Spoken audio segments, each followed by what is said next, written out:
Hi there, welcome to That Board Game Show. My name is James Wood, and today I'm going to show you Wisdom of Solomon.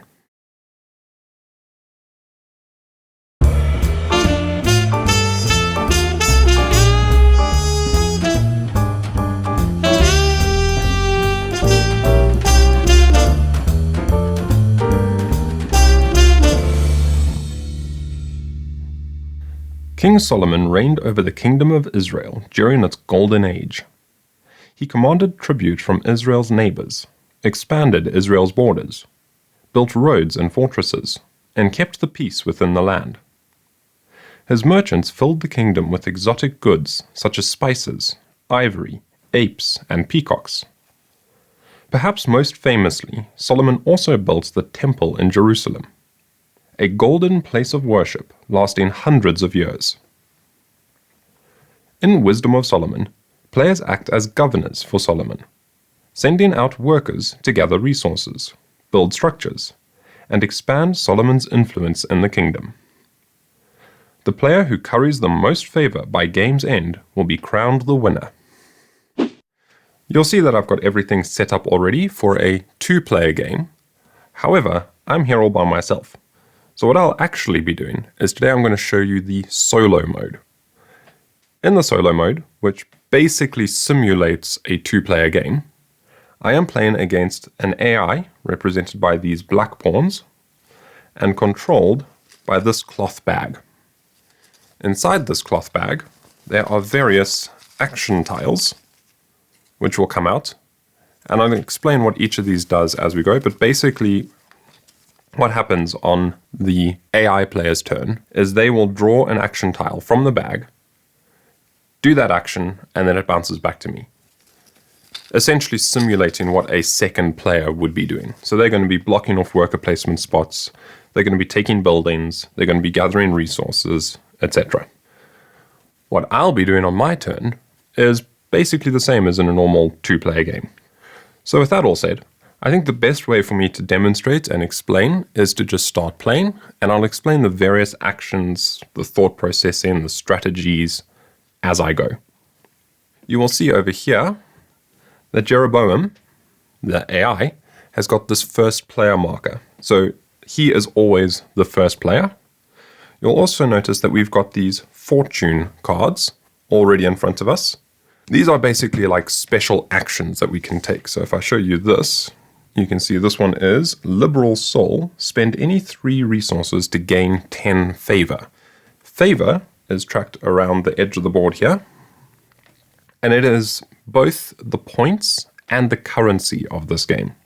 So you will be spending favor to acquire resources, and you will be gaining favor, aka points, when you build buildings, when you contribute to the temple, and when you take certain special actions up at the top here. So at the start of the game, we typically get dealt 2 of these fortune cards, and then we pick 1 to keep. I've already done that, and I've discarded the one I don't want to keep over there. At the end of the game, any of these that you haven't used are worth 2 points. For the solo game, we simply give 1 fortune card face down to Jeroboam, and I'll explain how that comes into effect as the game goes on. So all I need to do, I'll leave this card face up. Typically, you would keep these hidden. I'll leave this face up though, so we can remember what it is. And this says, spend any 3 resources to gain 10 favor. That will make sense as we play. You'll see that there's also a little text block down at the bottom here. So all of these favor cards have a little bit of flavor text. So this one's titled Liberal Soul, and it's flavor text at the bottom. The liberal soul shall be made fat, and he that watereth shall be watered also himself. From Proverbs 11:25. So all of these fortune cards have got these little scripture quotes down at the bottom, giving some thematic backing to this. So this is liberal soul, spend any 3 resources to gain favor. So you're giving away resources, you're being liberal. You are sharing your wealth, and as such, you are gaining favor. So at the start of the game, we have no resources. Resources are in the market over here, and they are also off to the side in a general supply. we are limited to the resources available here. So if ever any of these resource piles are depleted, that's it, that resource is temporarily dried up. So it's encouraging you not to stockpile resources in the game. So at the beginning of the game, the first thing we do is an initial market phase. What that means is each player going around the table counterclockwise, so starting with the last player, in this case me, and going back to the first player, each person may purchase 3 resources. And you'll see the resources here have their cost below them. So one way to help you decide what resources you initially want to purchase, this happens before any actions, by the way. It's basically part of setup. So at the start of the game, you want to look at the resources here, and you probably want to look at the buildings. So these buildings here are buildings that we can acquire during the game, and they will give us various bonuses. They'll either give you an ongoing effect, like this, which I'll explain just now, or they will be additional worker placement spaces that will be specific to the player who acquires that building. You'll also see that these all have numbers associated with the building itself and printed on the board over here. So the further down in the row a building is, the more valuable it is. So the merchant is one way we gather resources, and I'll just do that right now. I'll just start the initial market phase before we actually start taking any turns, and I will buy some resources. So I can see that out there are lots of buildings that need copper, which is this resource over here. And there's also lots of buildings that need wood. So I think what I'll do is I will buy these 2 copper. I'll maybe shoot for this stone quarry over here. That's kind of what I'm thinking. Or maybe this bazaar. This bazaar is quite a good one. If I buy it at the beginning of the game, is worth 11 points because it's down at the bottom here. Whereas the stone quarry is only worth 7 points. So I should probably try shoot for this one. In which case, what I will do is I will buy 1 copper. I'll buy a second copper as well. And I'll just buy 1 plant. So that copper cost me 2, 3, and that plant cost me 1, which I then track down at the bottom here. So that is 3, 4 favor that I have to spend. And I spend that on the favor track over here. So I go backwards 1, 2, 3, 4. So you can see here, basically every time you spend money, favor, you are essentially losing points. But you're losing points in the short term to gain points in the long term. So that was my initial market phase. Now we'll come back to the first player, in this case Jeroboam, and he will always buy the most valuable resource that he can afford from the cheapest slot.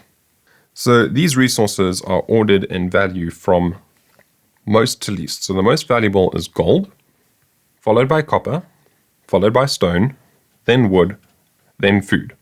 So he will always try and buy resources he does not have, and then the most valuable resource he does not have, and he'll always buy the cheapest one from that area.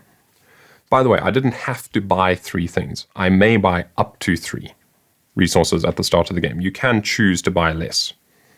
He will buy 1 gold, then he will buy 1 stone, because that is the next most valuable thing available. You see, I've cleaned out the copper, so he can't get any of that, which means I've basically restricted the buildings. He's going to be very limited with what buildings he can buy, if he were to take that action.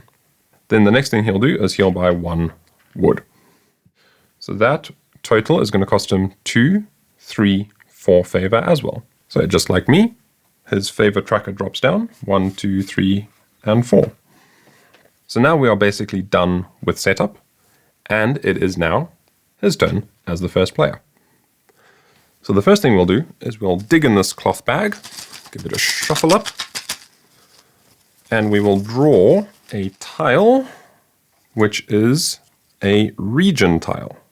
So whenever he draws one of these region tiles, I should explain as well, you'll see how this has got an X on it.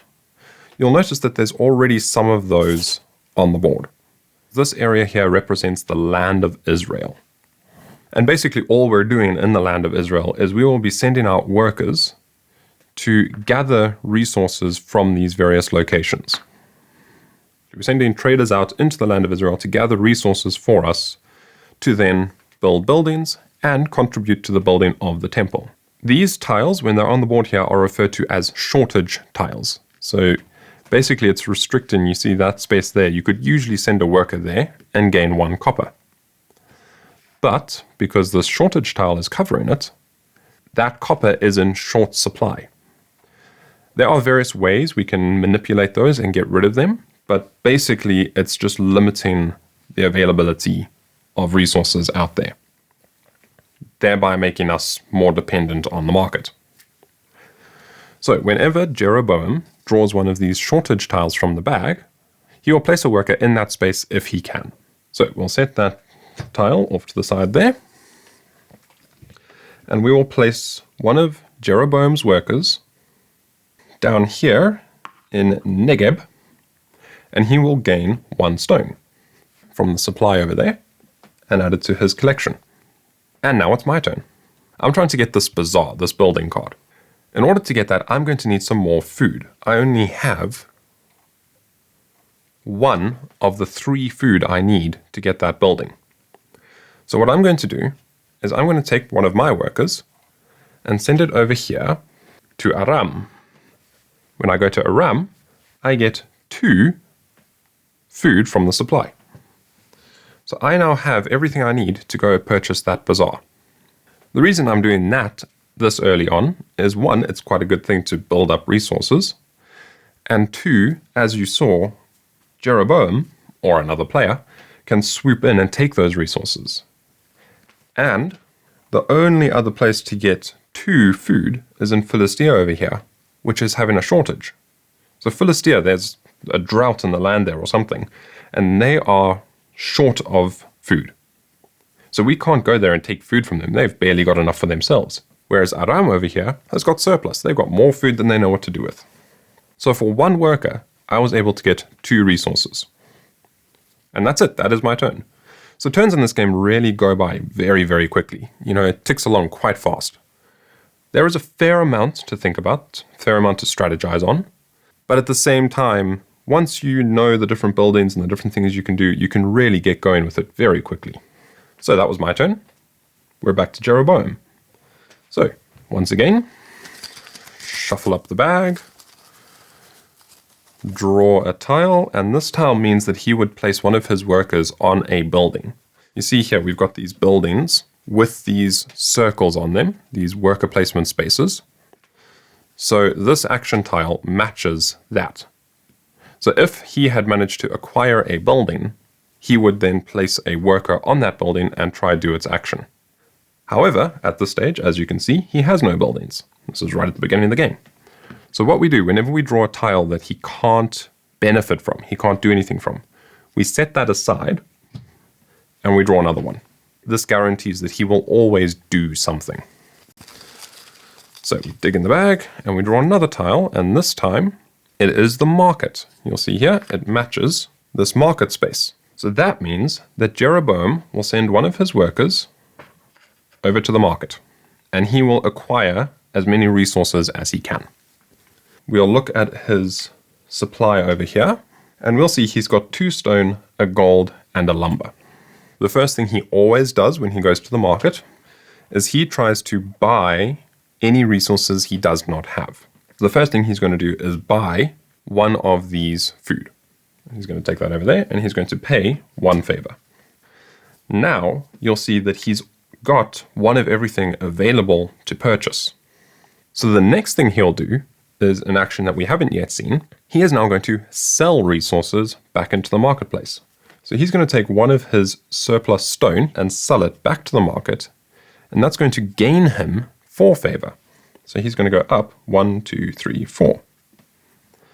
So that was 2 trades. He always does 3. You see we've got this 3 times here, and you've got the sell or buy. So he will always do it 3 times. Normally, as a player, you may do it up to 3 times. Sometimes you can't afford to do it that many times. Sometimes you'll just choose not to. But he always does it 3. So he has bought one thing, he has sold one thing. So now he will look at his resources over here, and he'll sell the one that's going to gain him the most favor. And in case of a tie, he'll sell the least valuable. Sometimes you may have, like for instance, stone. He sold a stone for 4. But if he'd had a copper as well, he still would have sold the stone. Because what he'll do is he'll always sell the resource that's going to give him the most favor. And in case of a tie, if there's 2 resources that will give him the most favor, he'll sell the least valuable one. He has everything available in the market, so now he's going to sell this gold, because that gold will gain him the most favor. That's going to gain him 5 favor. 1, 2, 3, 4, 5. And now we take this action tile of his and we discard it over here. So we'll just have a little pile of these action tiles at the end of the round, which you'll see fairly shortly once all of our workers are spent. He will then put all those tiles back in the bag and we'll reset and play another round. So now it's back to me, it's my turn. I've got all these resources here, and I've been eyeing this bazaar right from the beginning of the game. So I'm going to take one of my workers, pop it in this foreman space over here, denoted by the spade icon, and I'm going to send my foreman out to go build me a bazaar. And I now have to pay the resources at the bottom there. So that is 3 food and 1 copper. And those get paid off to the supply. And now I immediately gain 7 plus 4 favor. So I gain 11 favor right now. And I take this card and I keep it in front of me. Let's gain 11 favor. So we'll go 16, 17 favor. So I am precisely 3 points ahead of Jeroboam right now. And this bazaar now has got a special ongoing effect. This ongoing effect is whenever I buy resources from the merchant space, I gain +1 favor. That just reminded me, I forgot a step on Jeroboam's turn. When he went to the market, you will see this icon over here. See, it's got an F and a little plus and a hand. That means, that's a reminder there, that whenever you go to the market or the trader, which you'll see is denoted by that symbol. So the trader lets you swap 1 resource for any other 2. So when you go to either of these places, you may, as an option, play one of your fortune cards. So if I went there, I could play this card, which I explained earlier, and get a bunch of points. When Jeroboam goes there, if he has a fortune card in front of him, which he does from setup, he discards that, he simply just throws it away, and he gets 5 points immediately. So we discard that card, and he gains 5 points. 1, 2, 3, 4, 5. So suddenly, my 3-point lead vaporized. Okay, so that was just resolving his last action. Now you'll see I've taken a building card, but we don't slide all these ones down just yet. Those only slide down at the end of the year. The rounds in this game are divided up into years. So each round you're limited to the 4 buildings that are available there. And this one on top of the deck over here is simply there to show us what's coming next year, so we can plan ahead a little bit. So that was my turn. I went to the foreman and I built a bazaar, which will now give me bonus points every time I go to the market. So there's a little bit of engine building in this game as well, with buying these buildings over here. Back to Jeroboam's turn. Shake the bag, rummage inside, and pull out. This is quite a unique tile. You'll see it matches this symbol up here. These are referred to as holy places. You see they stemming out of the temple over here.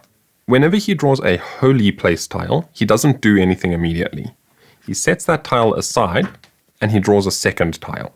If he draws a second holy place tile, he will place all of his remaining workers in that space. And you'll see that that would then give him the first player marker. So how these work is basically at any time during the round, even as your first action if you want to, you can take all of your workers, you have to always take all of them, and place them in one of these holy place spaces. That has 2 benefits.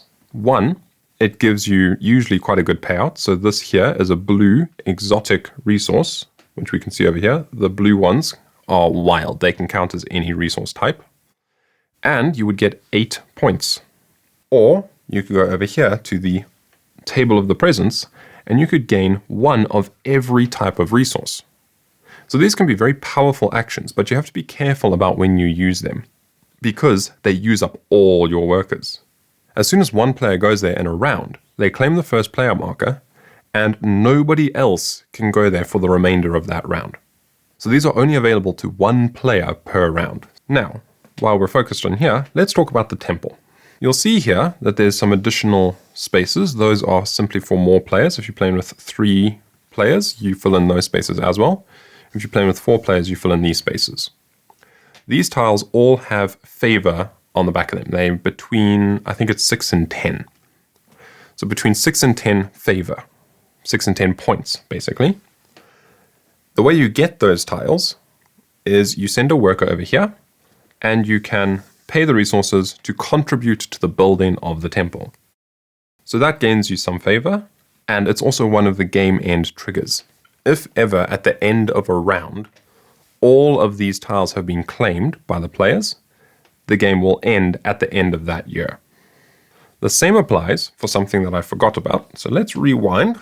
We'll just remember that Jeroboam has drawn this tile. I'll come back to that now.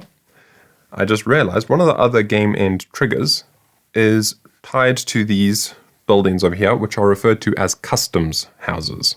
Whenever you build a building, which I did on my last turn, in addition to building the building and claiming the card, you take one of these customs house markers and you place it out here in the land of Israel.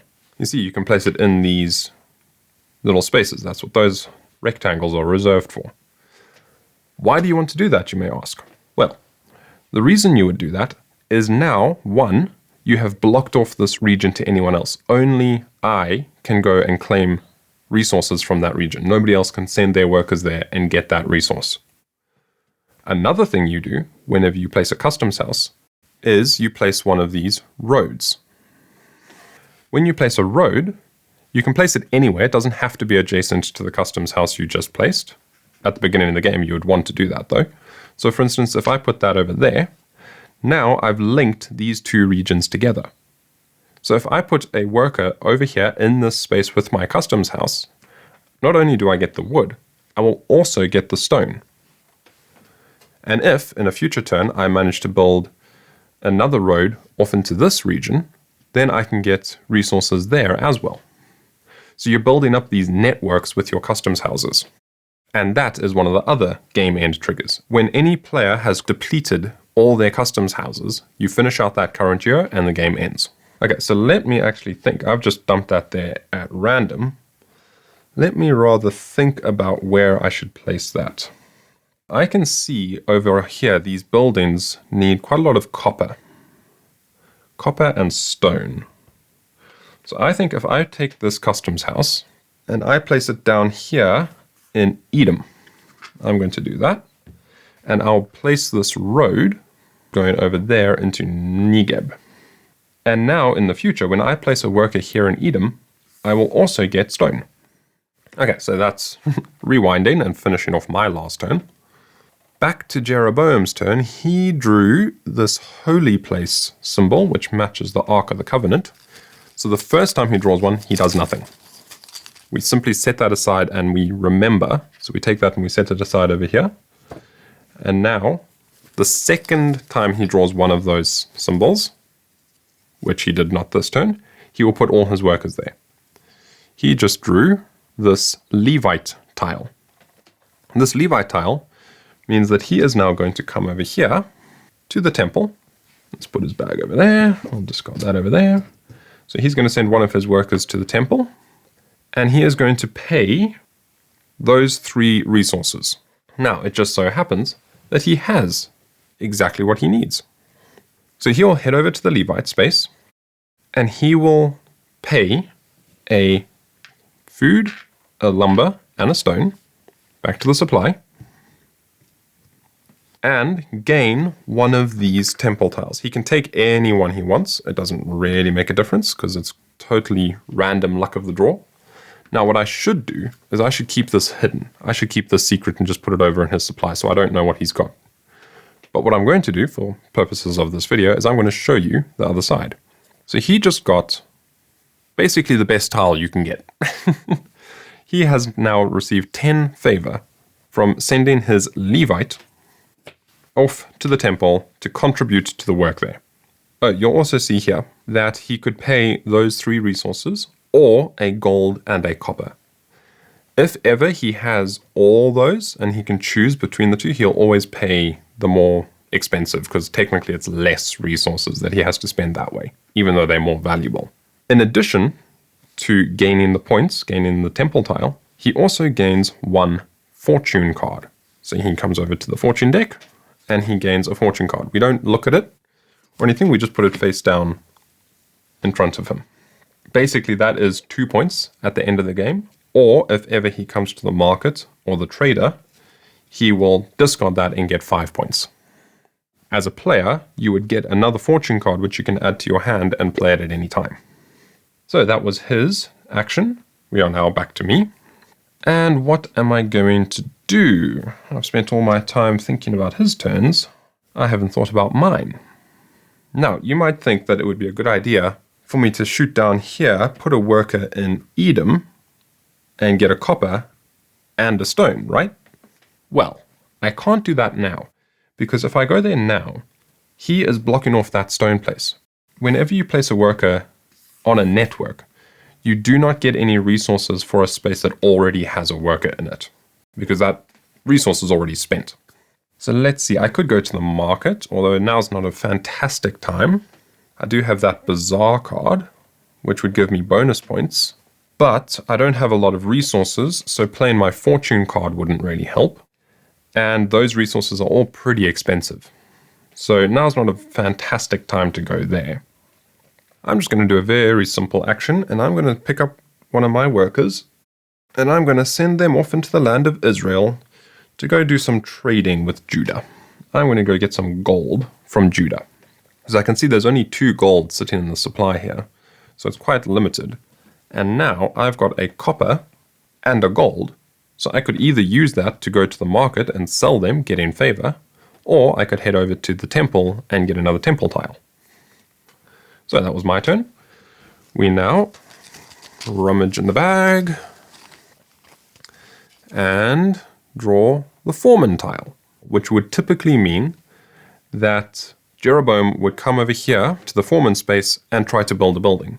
However, he has no resources, so he can't do anything. So whenever we draw a tile for him that would have no effect, he simply draws another one. Until he gets a tile that will have an effect. And it's another foreman tile. Oh dear. Okay, set that aside, draw another one. It's another foreman tile. My goodness, he really wants to go building. And he just drew a shortage tile, which in the solo game, coming out of the bag, means that he now wants to go to Judah and claim a gold. Now, isn't it a good thing that I just did that on my last turn? Because he would have gone and sniped that gold from me. But instead, I went there. Now he can't. So again, no effect, so he draws another tile. And this time it is, I thought he might draw one of those. That is a table of the presence. That is another holy place tile. That is now his second holy place tile. So he's going to take his remaining 3 workers and put all of them on that holy place tile, which is the table of the presence. So he's going to pop all of his workers up there, thus ensuring that he will remain the first player into the next year. And he is going to get 1 of every resource from the supply. And it just so happens that 1 of every resource is available at the supply. So he's going to get 1 gold, 1 copper, 1 stone, 1 lumber, and 1 food. He's going to stack those all in his little supply there. And now that's it. He won't take any more actions for the remainder of this year. And you'll see here, I've still got 3 workers. So I can still take 3 more actions without worrying about what he's going to do. But he will be the first player next year. And he just got a whole bunch of resources for essentially a single action. So it's back to me. I can't go to any of these other places because he's taken that spot. So all those spaces are now locked off. So I think what I'll do is I'll just stock up on some more resources myself with my last 3 actions. I will send a worker down here to Sinai, which gives me an exotic resource. That's quite a nice one to get, and it's quite a hard one to get. So that is a wild. That counts as any resource type I wanted to. Okay, so I think what I'm going to do is I'm going to send one of my other workers to this trader space. I haven't shown you how that works yet. And I will exchange any one resource for any other 2. So at the moment, that's probably not the best time to do this, but I want to just demonstrate all the possible actions. So I'll take one of these resources, and I think what I'll do is I'll trade this gold for a lumber and a copper. You'll see this little stop sign there. That basically just indicates that when you do this trade action, you cannot trade for exotic goods. That's what that little blue cube there is for. And now I'm going to come over here and build again. Because I've got all the resources I need, I'm going to send another worker off to the foreman space. I'm going to pay this 2 copper and a lumber back to the supply. And I'm going to get a stone quarry. So I immediately get 7 points. 1, 2, 3, 4, 5, 6, 7. And I get to place a customs house and a road. And now I have a stone miner. So anytime I send a worker to one of these regions that gives stone, I will get 2 stone instead of 1. So that's pretty useful. So I'll just park that off over there with my other building. And now I'll place a customs house and a road anywhere I want in the land of Israel. And you'll see here, I don't have to continue this network that I've started building. I can build it anywhere I want. I think I will continue this network because what I can do is I can build a customs house there, which means I won't get blocked out of that region, so it won't stop me from using that network. And I'll build my road down here into Sinai. So now if I place a worker in the future in either Negeb or Edom, I will get all 3 of these resources, one of which is now an exotic resource. And that was my final action. That was my last worker. He already went there.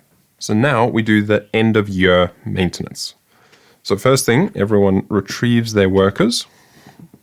And you'll see I've already put 2 customs houses on the board. I've only got 4 left.